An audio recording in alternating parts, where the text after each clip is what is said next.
There is a sound a fork makes when it hits a hardwood floor. A short, bright clatter, almost musical, gone in half a second. I used to think that sound meant nothing. Now I will never hear it again without remembering the moment my 9-year-old nephew looked me dead in the eye, threw his fork across my sister's dining room, and said, "Mom says you're the help." I want you to sit with that for a second, the way I had to sit with it, because I didn't move. I didn't gasp. I didn't drop my wine glass like they do in the movies. I just sat there at the head of a table I had paid for, in a house I had helped save, wearing a sweater my own sister had once borrowed and never returned, and I smiled.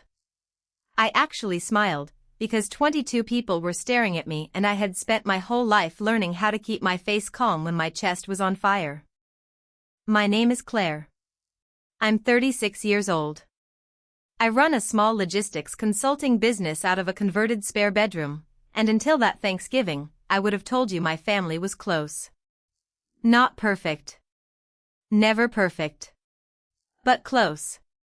Close enough that I drove 4 hours every year with 3 pies balanced on my passenger seat because nobody else in my family can bake and everybody expects me to fix that gap without being asked. Close enough that when my sister Vanessa needed $40,000 2 years ago to keep her husband's contracting business from collapsing, I didn't think twice. I wired it the same afternoon she called me crying. I didn't ask for paperwork. I didn't ask for interest. I asked her one question, "Are you and the kids going to be okay?" And when she said yes, I told her not to worry about it. We're family, that's what family does. I want you to remember that number. $40,000. Because it matters later, and because it is the quiet, invisible thread running underneath everything that happened that Thanksgiving night, the thing nobody at that table knew except Vanessa and me. But before I tell you about the fork, I need to tell you who I used to be, because the woman sitting at the head of that table smiling through humiliation was not the same woman who walked out of that house 4 hours later. Something in me broke that night. And something else, something I didn't know I had, woke up. I grew up the responsible one. Every family has one, the kid who gets called mature at 11 years old because mature is easier for the adults than helped. My parents divorced when I was 13 and Vanessa was 9, and in the wreckage of that divorce, roles got assigned without anyone voting on them. My mother worked 2 jobs, a receptionist shift during the day and cashier work 3 nights a week just to keep the lights on. My father moved 3 states away and slowly faded into holiday phone calls and birthday cards that arrived 2 weeks late, until eventually they stopped arriving at all. And somewhere in there, without a single conversation about it, I became the one who held things together, and Vanessa became the one who got held. I made her lunches, the same peanut butter sandwiches every day because it was the only thing I knew for certain she'd eat. I checked her homework at the kitchen table while our mother was still at work, using a workbook I'd found at a garage sale to teach myself long division a year ahead of schedule so I could teach it to her. I sat through her middle school breakdowns, the ones about not being invited to birthday parties, and her high school heartbreaks, the boy who broke up with her over text message the week before homecoming, and when she got into trouble, I was the one who covered for her, because that's what a big sister does, isn't it? You protect the soft ones. You take the hit so they don't have to. I remember one night in particular, I was maybe 16, Vanessa 12, and she'd snuck out to a friend's house without telling our mother, staying out past midnight on a school night. When our mother realized Vanessa's bed was empty, she panicked in a way I had never seen her panic before, and I told her, calmly, that Vanessa was with me, that we'd gone for a walk because Vanessa couldn't sleep, that it was my fault for not saying anything sooner. My mother believed me. She always believed me, because I had spent years building the kind of reputation that made lying on Vanessa's behalf effortless. I never told Vanessa I resented that night. I don't think I even resented it at the time. I told myself it was simply what love looked like, this quiet, constant subsidizing of someone else's mistakes. I never resented it. I want to be honest about that, because this isn't a story about a woman who secretly hated her sister for 30 years and finally snapped. That would be simpler, and simpler isn't true. I loved Vanessa. I still do, somewhere underneath everything that happened. I loved the way she used to fall asleep against my shoulder in the back seat of our mother's car, her small hand curled into the sleeve of my jacket.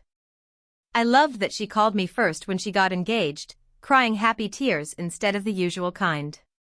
I loved being needed by her. Maybe that was the problem. Maybe I built my whole sense of worth on being the sister who was needed, and Vanessa built her whole sense of worth on being the sister who was loved, effortlessly, just for existing, and somewhere between those two roles, an imbalance grew so slowly that neither of us noticed it hardening into something else. By the time we were adults, the pattern was set in concrete. Vanessa married Derek, a warm, easygoing man who loved her completely and could not, for the life of him, keep a small business afloat without help he was too proud to ask for directly.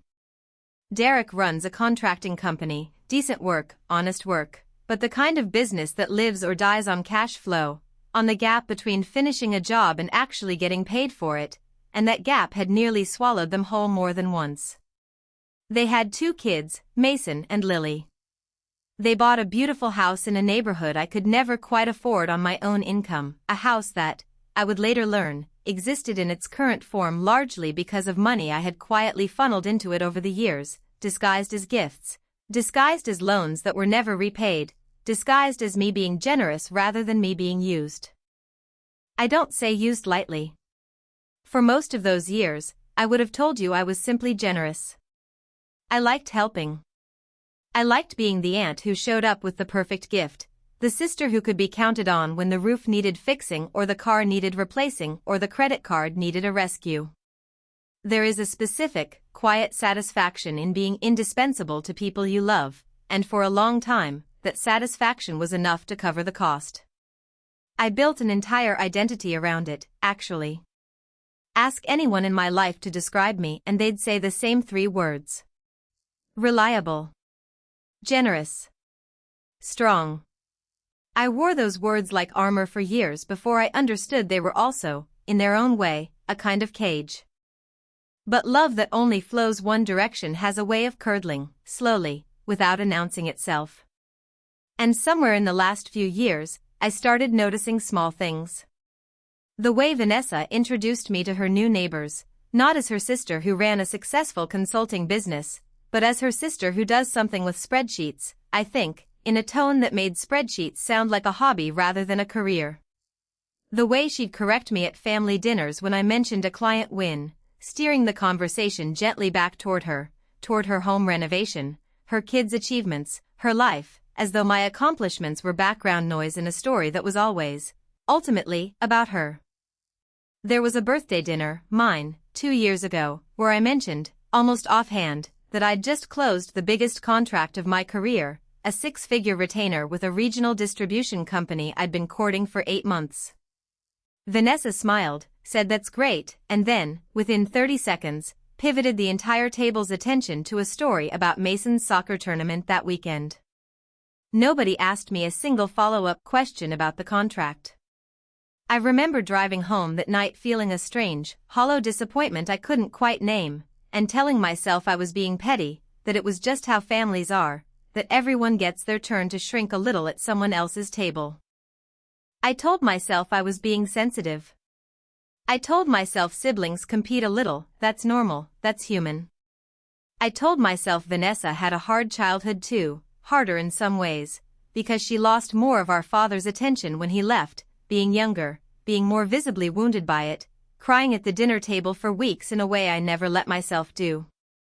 I made excuses for her the way you make excuses for someone you've loved since before either of you could walk, because tearing down that love felt like tearing down a piece of myself.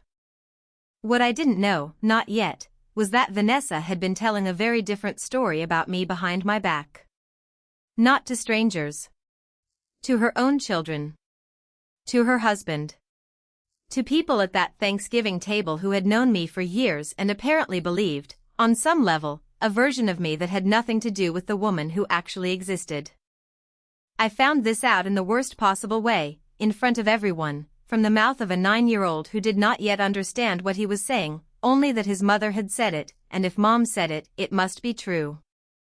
Let me take you back to that night properly. It was the third Thursday of November, unseasonably cold, the kind of cold that turns your breath into little ghosts the moment you step outside. I had left my apartment at 6 that morning to make the 4-hour drive, 3 pies wrapped in foil on the passenger seat, a bag of gifts in the trunk, a bottle of wine I'd been saving for an occasion I thought might finally deserve it. I remember singing along to the radio somewhere around hour 2, feeling, for the first time in months, genuinely light. Business had been good that quarter. I had a new client I was excited about. I remember thinking, almost naively now, looking back, that I couldn't wait to tell my family how well things were going. Vanessa's house looked like something out of a magazine, the way it always did around the holidays. String lights along the porch railing. A wreath on the door that probably cost more than my monthly grocery budget. Inside, the smell of turkey and cinnamon and the low, warm hum of a house full of people who loved each other, or who were at least very good at performing love in front of an audience. My mother was there, 71 years old now, moving a little slower every year but still sharp-eyed, still watching the room the way she always had, cataloging who was kind to whom. Derek's parents had flown in from Arizona, warm, easy people who always made me feel welcome. A handful of cousins, a few of Vanessa's friends from the neighborhood, the kind of extended, blended gathering that happens when a family has enough money and enough space to host generously. Mason, 9 years old, and Lily, 6, tore through the house in matching flannel pajamas, high on the promise of pie and the general electricity of a holiday. I hugged them both. I always brought them something small, something thoughtful, because I remembered what it felt like to be a kid at the edge of the adult conversation, and I wanted them to feel seen. That year I'd brought Mason a telescope, a real one, not a toy, because he'd mentioned once, months earlier, in a passing comment nobody else seemed to register, that he wanted to see Saturn's rings someday. I remembered. I always remembered the small things. I think, looking back, that was part of how I loved people, by remembering what they'd said in passing and turning it into proof, later, that I'd been listening. Dinner started the way it always did. Derek carved the turkey with theatrical seriousness, narrating each cut like a nature documentary while the kids giggled. My mother said grace, the same grace she'd said every year since I was a child, thanking God for family and health and the food on the table, her voice catching slightly on the word health the way it always did now that she was older. Glasses clinked. Someone made a joke about the Cowboys losing again. For about 40 minutes, it was exactly the kind of Thanksgiving you'd want to remember. I sat there, full of turkey and easy conversation, thinking, this is what I drive 4 hours for. This exact feeling. And then Mason, sitting 3 seats down from me, reached across the table for the mashed potatoes, knocked his water glass, and in the scramble to catch it, I instinctively reached over and steadied it for him, the way any adult would. I wasn't trying to parent him. I wasn't trying to embarrass him. I just didn't want cold water in his lap on Thanksgiving. He looked at me, and I want you to understand, this wasn't a look of gratitude, it was a look of open, genuine confusion, as though I had overstepped some line he didn't expect me to cross, and he said, loud enough for the whole table to hear, "You're not even my real aunt, you're just the help." The table went quiet the way a room goes quiet right before a storm breaks, that strange, suspended silence where everyone is doing math in their heads, trying to figure out if they heard what they think they heard. I saw my mother's fork freeze halfway to her mouth. I saw Derek's mother exchange a quick, uncertain glance with her husband. I saw Derek himself go very still, the theatrical carving knife energy draining out of him instantly. I laughed, at first, a small, nervous laugh, the kind adults do when they're giving a child the benefit of the doubt. "What do you mean, buddy?" And that's when he threw the fork. Not at me, not exactly, more toward the center of the table, a frustrated, childish gesture, the physical punctuation of a kid repeating something he'd absorbed without understanding it.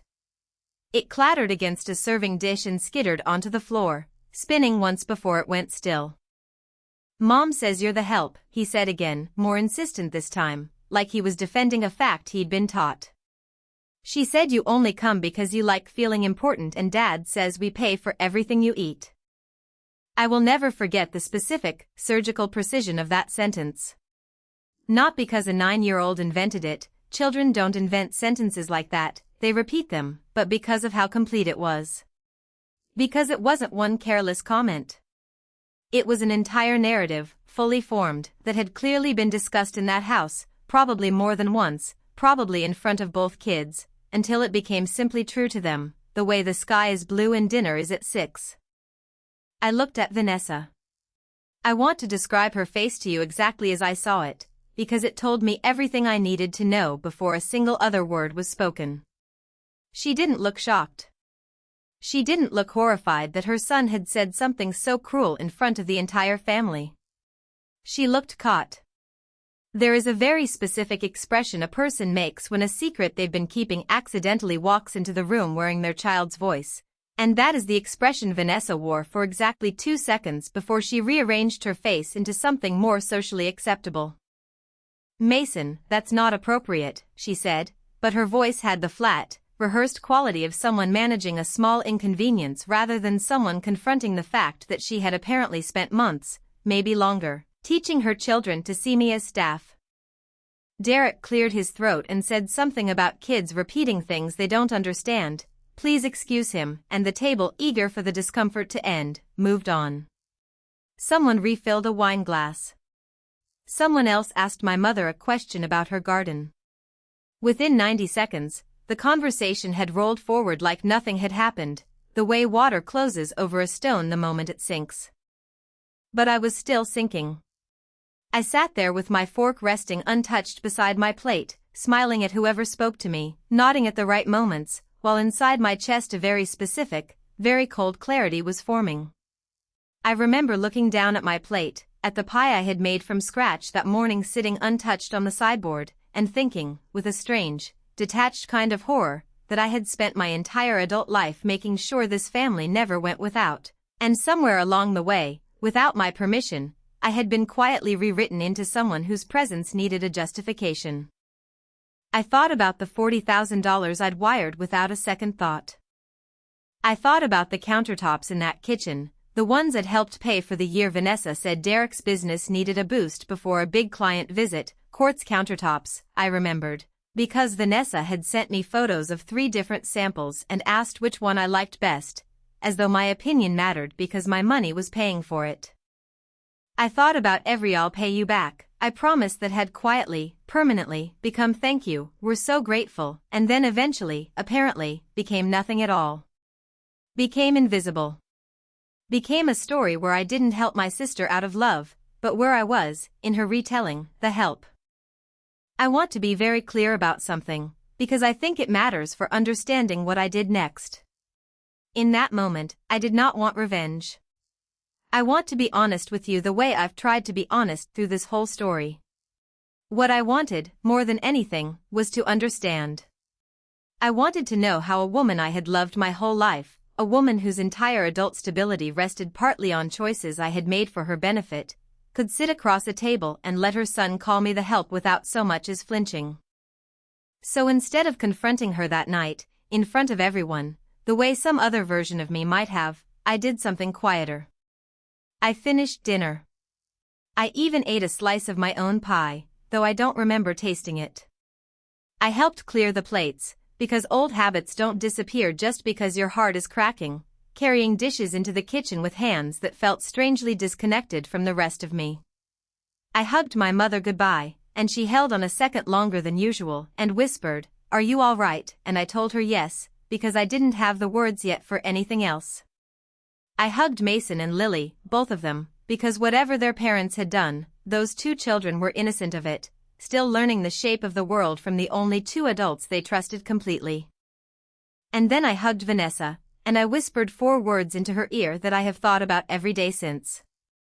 "We need to talk." She pulled back, and for just a moment, I saw something flicker behind her eyes. Not guilt, not exactly. Something closer to fear. The fear of someone who suspects, correctly, that a door she thought was permanently closed has just been quietly reopened. I drove home that night in silence. No radio, no podcast, just the hum of the highway and the sound of that fork hitting the floor, playing over and over in my mind like a scene I couldn't stop rewinding. Somewhere around the 2-hour mark, I stopped crying. Somewhere around the 3-hour mark, I stopped feeling sorry for myself. And somewhere in that last hour, driving through the dark with my headlights cutting a small, steady path forward, I stopped asking myself how she could do this to me, and started asking myself a very different question. What else don't I know? I got home a little after midnight. My apartment was dark and cold, the kind of cold that settles into a place when no one's been home to warm it, and I remember standing in my kitchen still wearing my coat, staring at nothing, for what must have been 10 full minutes before I moved again. I didn't sleep that night. I sat at my kitchen table with my laptop open, and I did something I had never once done in 15 years of quietly helping my sister. I started looking. Not out of suspicion at first, more out of a strange, cold need to simply see the full shape of what I had given, laid out in front of me instead of scattered across years of good intentions and bad memory. I pulled up my bank statements. I pulled up old emails. I pulled up text threads I had never bothered to delete because I never imagined I would need them as evidence of anything. And that is where the story really begins. Because what I found in those records over the following weeks wasn't just proof of my own generosity. It was the outline of something else entirely, something Vanessa had been building quietly, for years, on a foundation of money and effort that was never hers to begin with, and a story about her own success that depended, completely, on erasing me from it. The days after Thanksgiving passed in a strange, suspended quiet. Vanessa texted twice. The first message was a limp apology, the kind that apologizes for the wrong thing. I'm so sorry about what Mason said, kids repeat the weirdest stuff, don't take it personally. The second, 2 days later, was worse in its own way. Are we okay? I didn't answer either message right away. I wasn't punishing her, not exactly. I genuinely didn't know what to say, because I was still in the middle of understanding what I had actually witnessed at that table. A comment from a child is one thing. A fully formed, internally consistent narrative repeated with the confidence of rehearsed fact is something else entirely. So I started digging, quietly, methodically, the way I approach any problem in my professional life.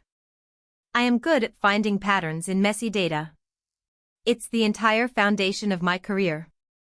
I just had never turned that skill on my own family before, because I never imagined I would need to. The first thing I did was go back through 5 years of bank transfers. I want to walk you through what I found, because the individual numbers matter less than the pattern they formed once I laid them all out in one place. I opened a blank spreadsheet, the same kind I use for client audits, and I built columns. Date. Amount. Stated reason. What I now suspected the real reason to be. It felt strange, almost clinical, to apply that structure to my own family, but the structure was the only thing keeping me from falling apart completely, so I clung to it. There was the $40,000 from 2 years ago, the emergency loan for Derek's contracting business, wired the same day Vanessa called me crying, with no paperwork, no interest, no timeline for repayment because I told her not to worry about it. I remembered that call vividly, remembered Vanessa's voice cracking as she described a lawsuit threat from a supplier, a payroll they couldn't meet, the very real possibility of losing everything. I had not, at the time, asked to see a single document. I had simply believed her, the way I had believed her my whole life, because that was the role I had assigned myself decades earlier, and roles like that don't ask for proof. There was $11,000, spread across 3 separate transfers over one summer, for what Vanessa had described at the time as unexpected medical bills for Lily. I remembered being genuinely frightened for my niece during that stretch, remembered lying awake wondering if she was all right, sending anxious texts asking for updates that Vanessa answered vaguely, she's stable, doctors are running more tests, try not to worry. It was only now, going back through old messages, that I noticed Vanessa had never actually specified what the medical issue was, and that Lily had appeared, at every family gathering that summer, in perfect, obvious health, running and laughing and climbing on furniture like any healthy 6-year-old. There was $6,000 for a family vacation that I was told was a group trip, split evenly among everyone, that I ended up covering almost entirely because, Vanessa explained afterward, Derek's business account had taken an unexpected hit and could I just handle the deposit for now, we'll square up later. We never squared up later. I remembered that trip fondly at the time, a rented lake house, Mason learning to fish, Lily building sandcastles on the small stretch of shoreline, and I remembered feeling proud that I could give my family an experience like that. It never once occurred to me, in the moment, that I was the only one actually paying for it. There was the kitchen renovation. $9,000, framed as a birthday gift, framed as me finally doing something nice for myself by extension, since I'd get to enjoy that kitchen every time I visited. I remember feeling genuinely happy writing that check. I remember Vanessa hugging me and telling me I was the best sister in the world, and I remember how good those words felt, how they settled into my chest like proof that all the giving meant something, that it was building toward a kind of love I could actually feel, not just perform. Altogether, across 5 years, the number came to just over $78,000. Not counting the countless smaller things, the groceries I'd quietly paid for during visits, always insisting I didn't mind grabbing the card at the store on my way in, the school supplies, the clothes for Mason and Lily that I bought because it felt good to spoil them, never once counted as debt, never meant to be counted as debt. I sat with that number for a long time, $78,000, and I want to be honest, my first feeling wasn't anger. It was a strange, quiet grief, the kind you feel when you realize you've been building something for years without ever once stepping back to see its actual shape. $78,000 is not, by itself, the whole story. Families help each other. I don't regret a single dollar of it, not really, not even now. What broke something in me wasn't the money. It was what I found next, when I started looking not at what I had given, but at what Vanessa had been saying about where it came from. It started with a conversation I stumbled across almost by accident. Vanessa is active in a local moms group on social media, a private group for women in her neighborhood, the kind of group where people post about school fundraisers and recommend pediatricians. I wasn't a member, obviously, but Vanessa had, at some point years ago, added me to a shared family photo album that was somehow still linked to an old account of mine, and through that old linkage, half forgotten, I found a comment thread from over a year earlier that I was never meant to see. A woman in the group had posted about her own struggles with a spouse's failing small business, asking for advice, feeling embarrassed and alone, the kind of raw, vulnerable post that takes real courage to write in front of strangers. Vanessa had replied with what I can only describe as a masterclass in quiet self-mythology. She wrote about how she and Derek had rebuilt his contracting business from nothing after a brutal year, how they'd tightened their belts, refinanced smartly, worked every angle themselves, and come out stronger because they refused to rely on anyone else. Because at the end of the day, she wrote, you have to be the architect of your own comeback, nobody's coming to save you. I read that sentence maybe 6 times. Nobody's coming to save you. I had wired $40,000 into their business account 18 months before that post, on the exact timeline she was describing as their independent comeback. I sat with my hand pressed against my mouth, staring at the screen, feeling something in my chest fold in on itself. I kept reading. Further down the same thread, someone had asked about the beautiful kitchen they'd seen in one of Vanessa's photos, asking how they'd afforded such a stunning renovation. Vanessa had answered that they'd saved carefully for 2 years and treated themselves after a hard stretch, that it felt so good to finally invest in their own home after grinding it out. I sat in my kitchen, the one I actually had paid for myself, on my own income, without help from anyone, and I felt something shift inside my chest that I can only describe as a door closing on a version of my sister I had spent 30 years protecting.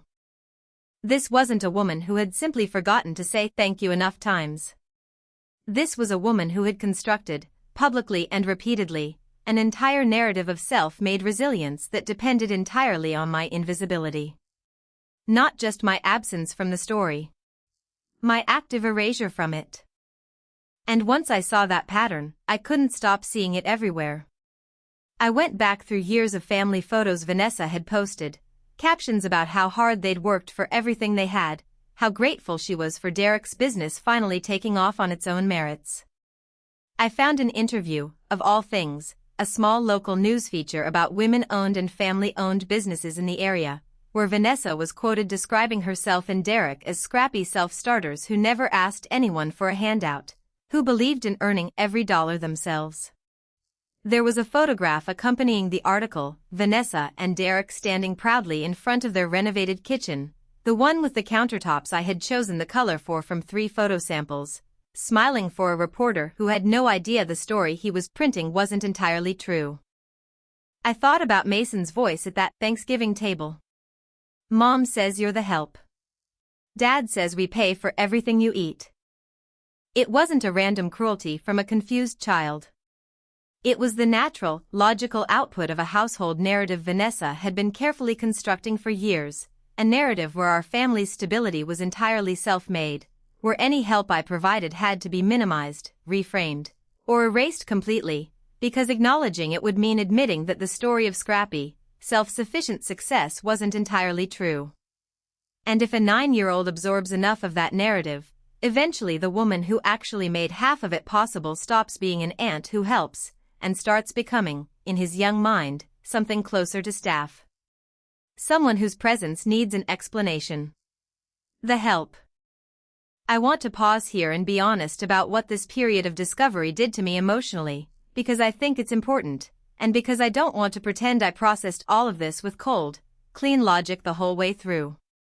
There were nights I cried harder over this than I had over almost anything else in my adult life, harder than my divorce, harder than the year my business nearly failed. Because this wasn't a stranger who had used me. This was my sister. The girl who used to fall asleep on my shoulder in the back seat of our mother's car. The girl I had built my entire understanding of family around protecting.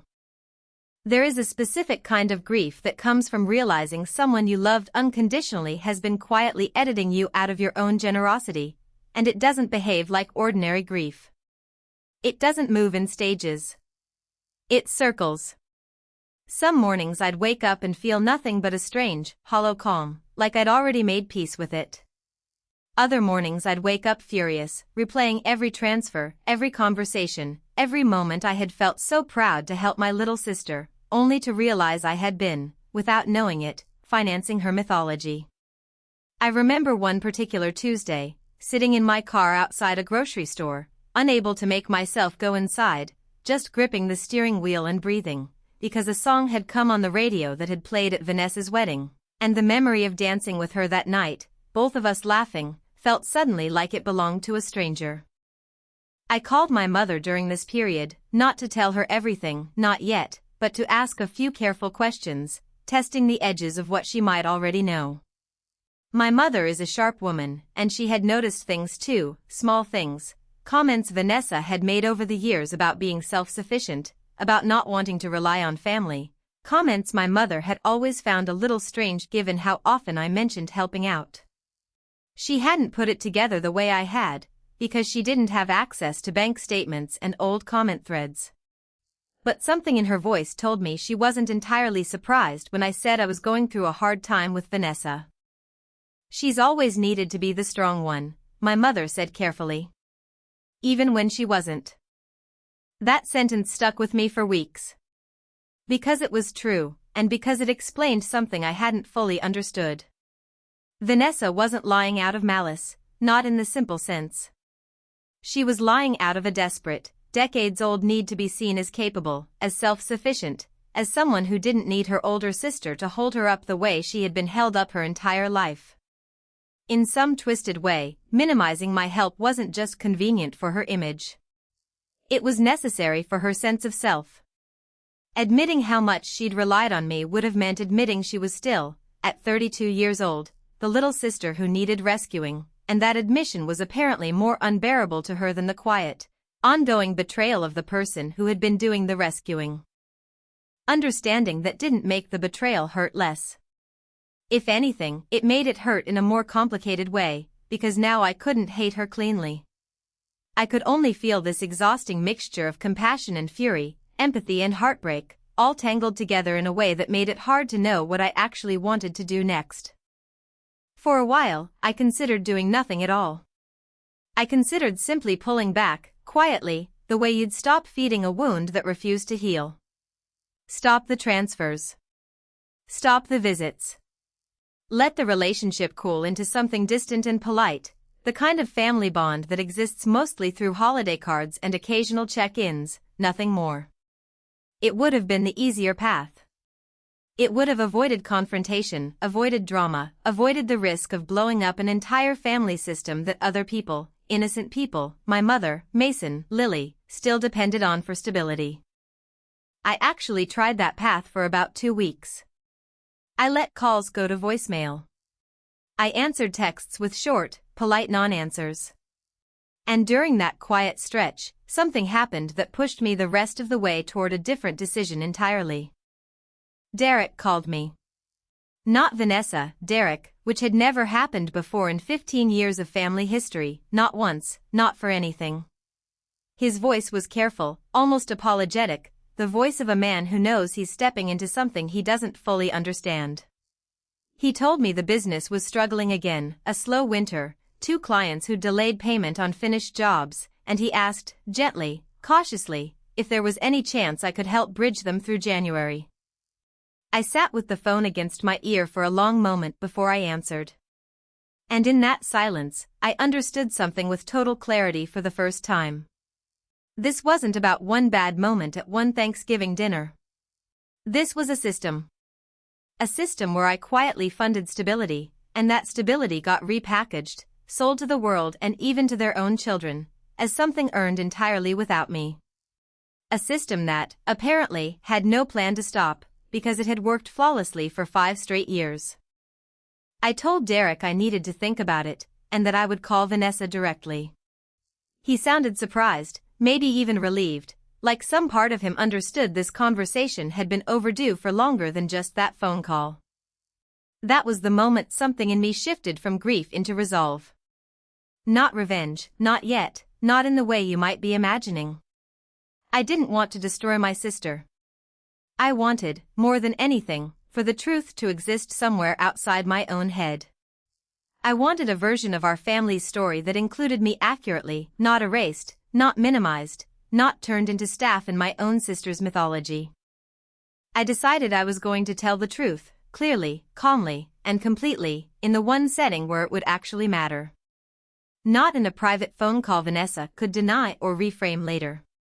Not in a text message she could delete and pretend never happened. I decided I would tell it the same way the lie had been built, in front of the family, where the story had been allowed to grow unchecked for years. But I wanted to do it right. I didn't want an explosion. I didn't want to become the villain of a new story, the sister who ruined Christmas with an ugly outburst. I wanted something quieter and far more effective than that. I wanted proof, laid out so clearly that no amount of reframing could survive it, delivered with a calm that would make Vanessa's carefully built narrative collapse under its own weight rather than mine.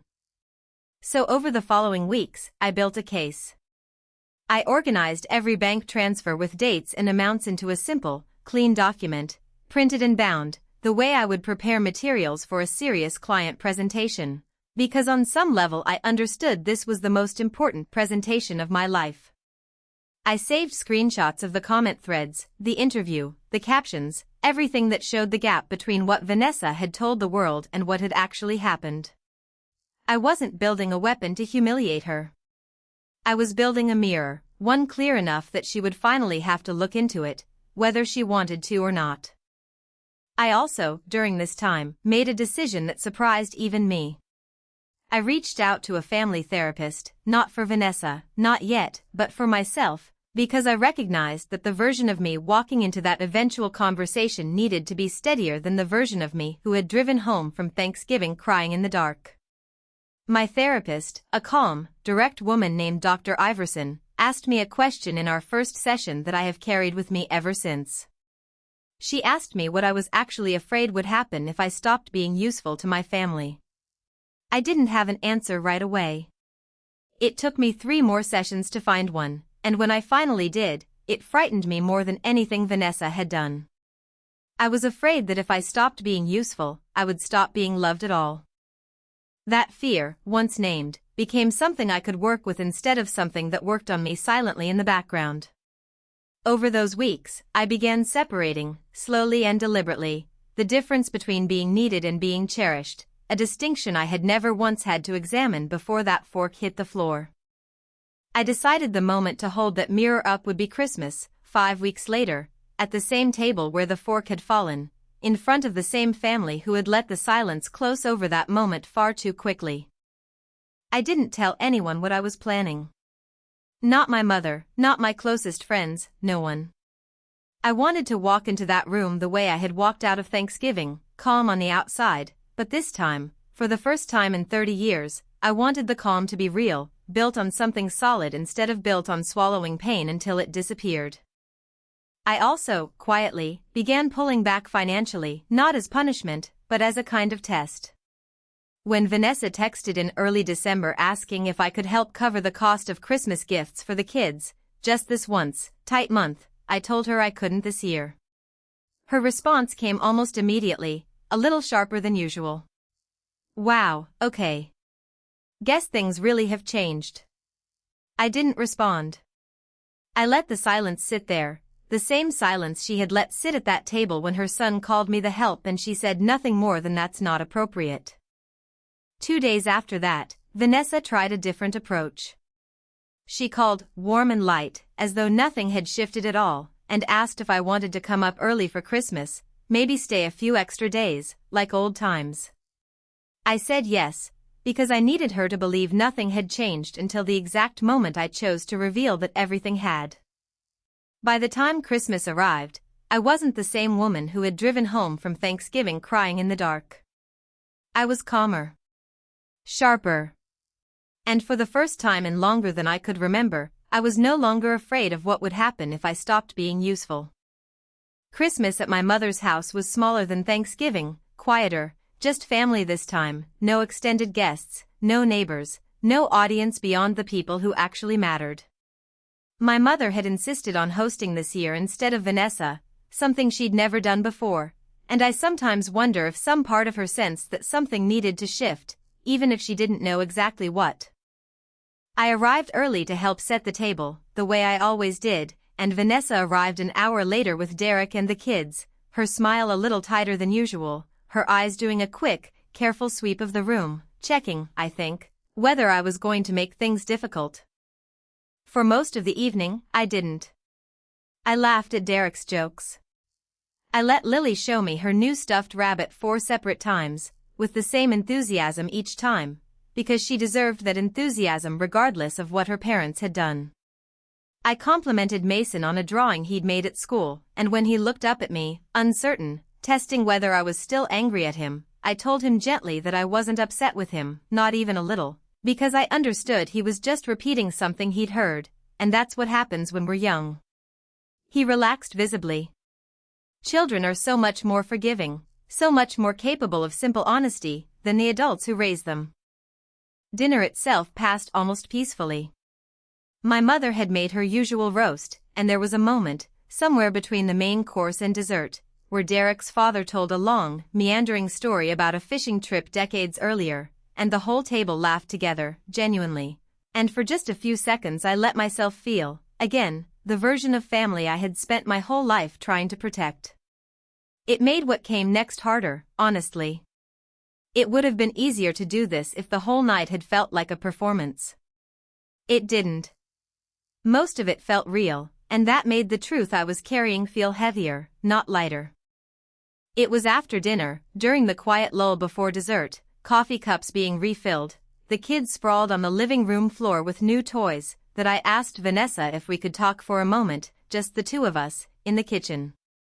She followed me, and I could see the tension in her shoulders, the practiced calm she'd clearly been holding since Thanksgiving in case this exact moment arrived. I didn't raise my voice.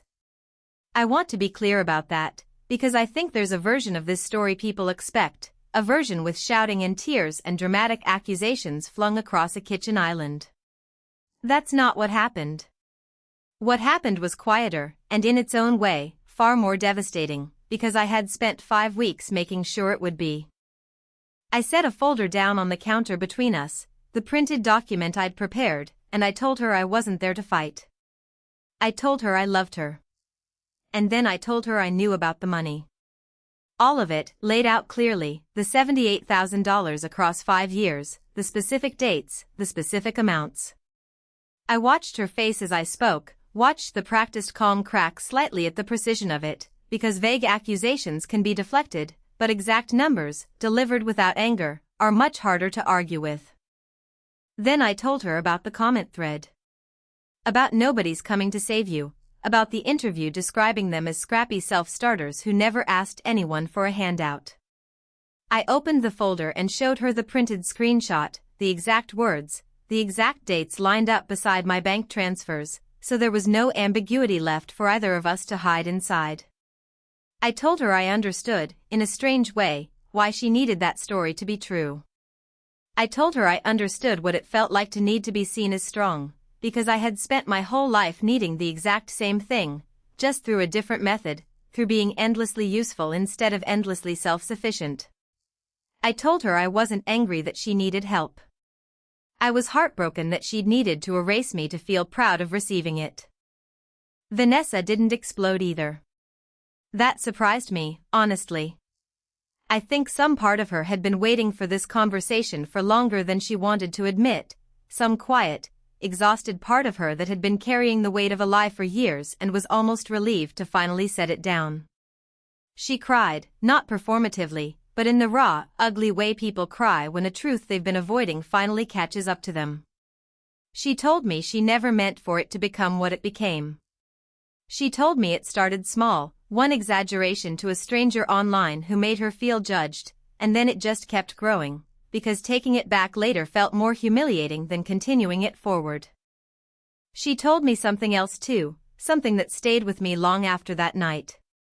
She told me that some part of her resented me, not for helping her, but for how easy it had always seemed for me to help her. That watching me build a successful business, watching me handle money and stability with what looked, from the outside, like effortless competence, made her own struggles feel smaller, more embarrassing, less forgivable somehow. That every time I helped, it confirmed something she already feared about herself, that she couldn't do this on her own the way her older sister apparently could without breaking a sweat. I told her, as gently as I could, that nothing about my life had ever been effortless. That I had built my business through years of anxiety and long nights and mistakes I never told her about because I didn't want to burden her with my own struggles while she was drowning in hers. I told her about the year I nearly lost my biggest client and sat alone in my apartment for a week, terrified, telling no one, because I had built an identity around being the strong one and didn't know how to let that identity crack in front of the people who depended on it staying solid. I told her that watching her erase my help from her story hadn't just hurt because of the money. It hurt because it meant, in her mind, that my love for her had somehow become an embarrassment, something to be hidden rather than honored. We stood in that kitchen for nearly an hour, the sound of the kids laughing faintly in the next room, my mother's voice occasionally drifting through the wall, unaware of what was unfolding a few feet away. There were long silences in that hour, silences that weren't hostile, just heavy, the kind of silence that happens when two people are finally being honest with each other after years of practiced distance. At one point, Vanessa asked me the question I think she'd been most afraid to ask. She asked if I was going to tell everyone, right then, at the table, in front of Derek's parents and our mother and the kids. I told her no. I told her that had never been my plan, that I hadn't built that folder as a weapon to detonate in front of an audience, but as proof I needed to hold in my own hands so that no one, including her, could ever again convince me that what I remembered hadn't happened. I told her the choice of what to do with the truth now belonged to both of us, together, not to me alone as punishment. That distinction mattered more than I expected it to.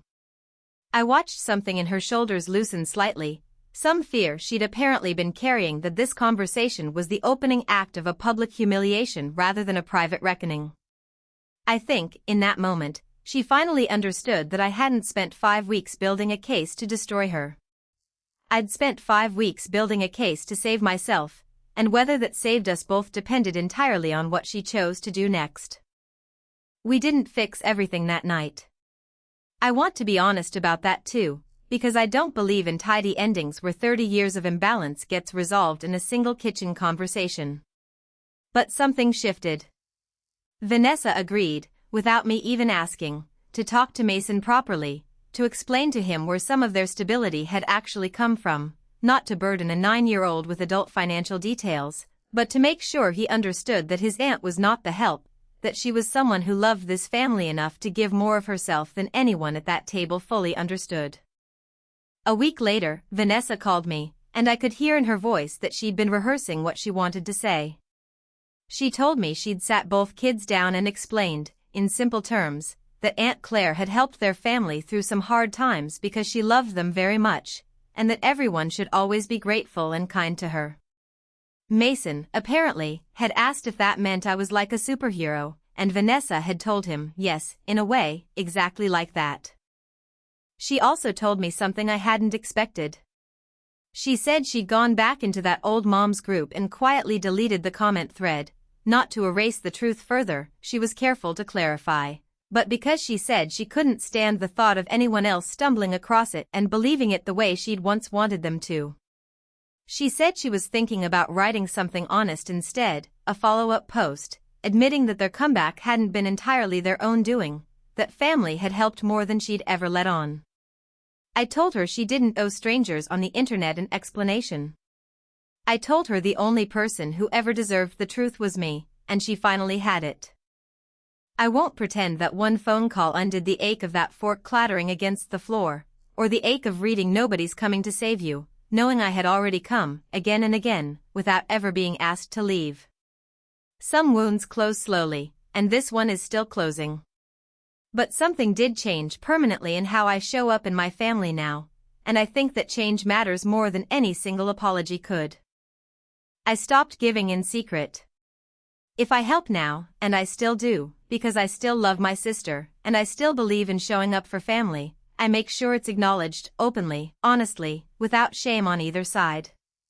When Derek's business hit another rough patch this past spring, Vanessa called me herself this time, not Derek, and instead of the old script of desperate, unspecified need, she told me plainly what was happening and asked, directly, if I'd be willing to help, and what fair terms might look like. We wrote it down. An actual agreement, small, informal, but real, with a repayment plan we both understood and both respected. It felt strange at first, almost cold, putting numbers and dates to something that used to live entirely in the soft, unspoken language of sisterly love. But I came to understand that the coldness of paperwork was actually a kind of warmth in disguise, proof that we finally trusted each other enough to be honest about what we were actually doing instead of dressing it up as something it wasn't. I also learned something harder to put into words, something about the difference between being loved and being needed, and how easy it is to mistake one for the other when you've spent your whole life being the reliable one. For years, I told myself that being indispensable to my family was the same thing as being cherished by them. That Thanksgiving taught me, in the most painful way possible, that those two things are not the same at all, and that real love doesn't require you to disappear inside your own usefulness in order to be worthy of a seat at the table. The following Thanksgiving, almost exactly a year after the fork hit the floor, I sat at that same table again. Mason, 10 years old now, taller, a little more thoughtful, passed me the mashed potatoes without being asked and said, quietly, almost shyly, "Thank you for everything you do for us, Aunt Claire." I don't think he fully understood the weight of what he was saying, not the way I did, but it didn't matter. The words existed now, spoken out loud, in the same room where a very different set of words had once been spoken instead. Vanessa caught my eye across the table and gave me a small, tired, honest smile, the kind of smile that admits imperfection rather than performing perfection, and for the first time in longer than I could remember, I smiled back without having to work at it. I think about that fork sometimes, still, the sound it made hitting the floor, that short, bright clatter I once thought meant nothing. I understand now that it meant everything. It was the sound of a lie finally becoming too heavy to hold quietly any longer, a small, accidental crack in a story that had been allowed to grow, unchecked, for years. I am grateful for it now, in a strange way, because without it, I might still be the woman who wired money without asking questions, who swallowed small hurts because speaking them felt greedy, who mistook being useful for being loved. If there is a lesson in all of this, and I believe there is, it's this. Love that requires your erasure isn't really love, no matter how many years you've given it, no matter how much you tell yourself that's simply what family does. Real family doesn't need you to disappear in order to feel whole. And sometimes, the most loving thing you can do, for yourself and for the people you care about, isn't staying silent to keep the peace. It's finally telling the truth, calmly, clearly, and completely, and trusting that the people who truly love you will be strong enough to hear it. I am not the help. I never was. I am the sister who showed up, again and again, out of love, and I finally learned that love and truth were never supposed to be enemies in the first place.